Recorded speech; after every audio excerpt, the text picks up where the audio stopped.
Dati ang ninanakaw lang pera, ngayon pati pala boto ninanakaw na.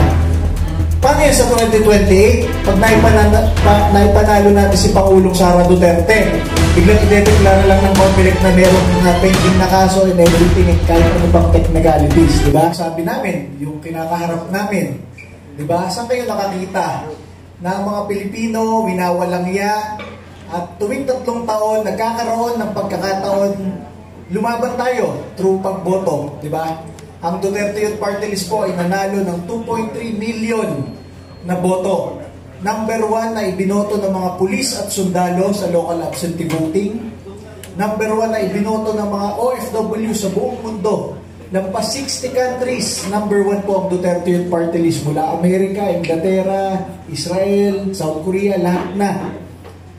Pagdating dito, talo sa COMELEC. Saan kayo nakakita ng gano'n? Kaya nga sinasabi ko, dati ang ninanakaw lang pera, ngayon pati pala boto ninanakaw na. Paano yan sa 2028? Pag naipanalo natin si Pangulong Sara Duterte, biglang idedeklara lang ng COMELEC na merong pending na kaso and everything and kahit ano bang technicalities, di ba? Kaya nga po, finailan namin sa Korte Suprema noong isang araw ang COMELEC dahil talagang winawalang yan nila ang soberanya, ang demokrasya, ang pagboto ng sambayan ng Pilipino. Masabi ko sa inyo, dapat nandun kami sa Kongreso, 3 nakikipaglaban. Bakit nakikipaglaban? Sa 3 taon na ito ng Kongreso ng Pilipinas, mula 2022 to 2025, kaisa-isa lang doon na kinatawan ng sambayan ng Pilipino, sa 300 na kongresista ang nagpapanukala ibalik ang death penalty para sa mga plunderer, kurakot at ghost projects. Isa lang, ang inyong Duterte Youth Party List lang. Masabi ko nga sa inyo, napakaraming party list at kongresista, meron doon fake citizenship na proklama. Meron doon ginahasa yung miyembro nila na proklama. Meron, ang daming kaso ng plunder at corruption na proklama. Kami pa ang hindi na-proklama kung sino pa yung kaisa-isang nagpapanukala ng death penalty para sa mga plunderer, kurakot at may ghost projects. Kami pa nakasuhan ng terorismo. Alam nyo ba yun? Yun yung isang kaso namin, promoting violence, tantamount to mass murder. Ang nagkaso mga makakaliwang grupo na nilalabanan namin, mga kaalyado ng mga teroristang NPA. At yun ang kinatigan ng inyong COMELEC. Kaya nga po, kami po, kaya kasama po sina Atty. Topacio, nag-file po sa Korte Suprema para po ma-resolve agad yun. Kasi kami naniniwala sa independence ng Korte Suprema kung kaya nilang ideklara na yung 200 na kongresista ay unconstitutional lang ginawa kay Vice President Sara Duterte. Paano pa yung kakaunting COMELEC commissioner na talagang binaluktok na ang boto ng taong bayan? Kaya kami po sa Duterte Youth Party List ay talagang sumusuporta sa ating samahan ngayon sa panawagan ng reforma at pagbabago. Alam nyo, huli ko na lang masabi sa inyo, sa Indonesia nga, tinaas lang ng mga kongresista yung kanilang sweldo, benefits ng 100 to 200,000 pesos. Nagwala na yung mga Indonesian, sinunog na yung Kongreso, lahat ng luxury cars na lumalabas sa Kongreso, pinaghahataw, sinusunog yung mga mansyon. Hindi naman natin sinasabing manunog at magwala tayo, pero yung klase ng galit at pananagutan dapat ng mga politiko dito sa bansa, doon 100,000 piso lang. Dito hindi nga 100 milyon bilyon. Pag pinagsama mo, trilyon na kada taon ang nawawala. Sa ibang bansa, pag pumunta ka, kunyari South Korea, 24 ang MRT system. Hindi mo kailangan pumila ng matagal, hindi mo kailangan maghirap sa karsada. Dito, tatatlo. May baha pa, yung pila na napakahaba, flooded pa pag umulan. Bakit natin pinagtsatsagaan yun?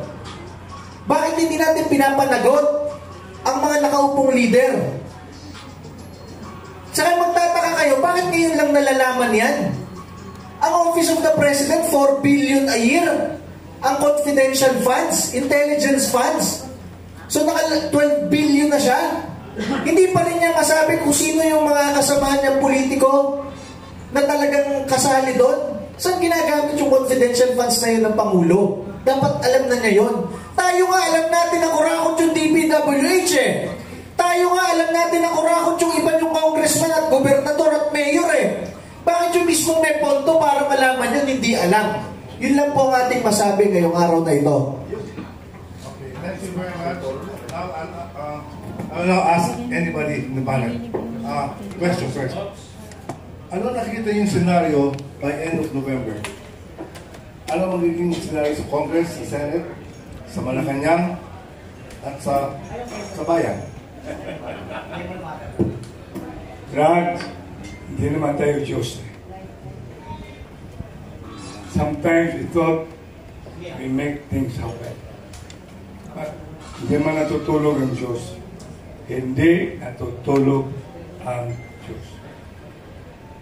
Ito nga, we imagine we will have this convergence. Ito mga pagsasalita nila, iba, it's a convergence. There is anger, there is elucidation. Ko na nga, salita pa.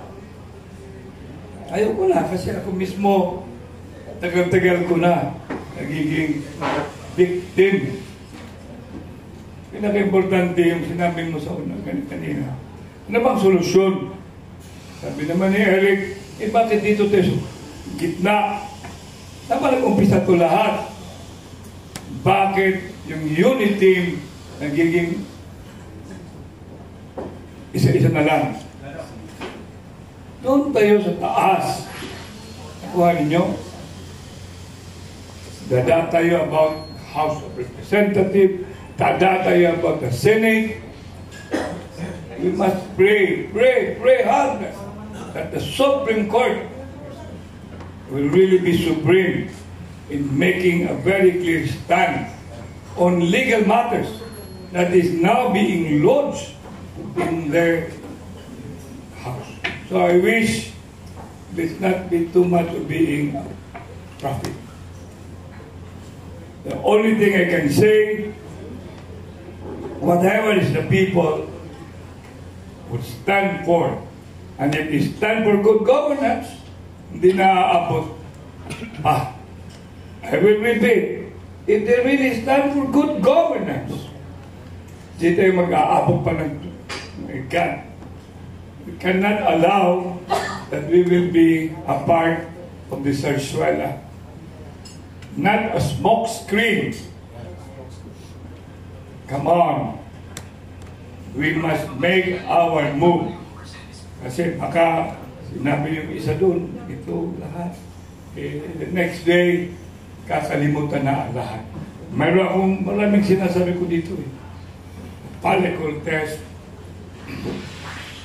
Tantoko. Bakit nga ba isip? Yung sinasabing, marami.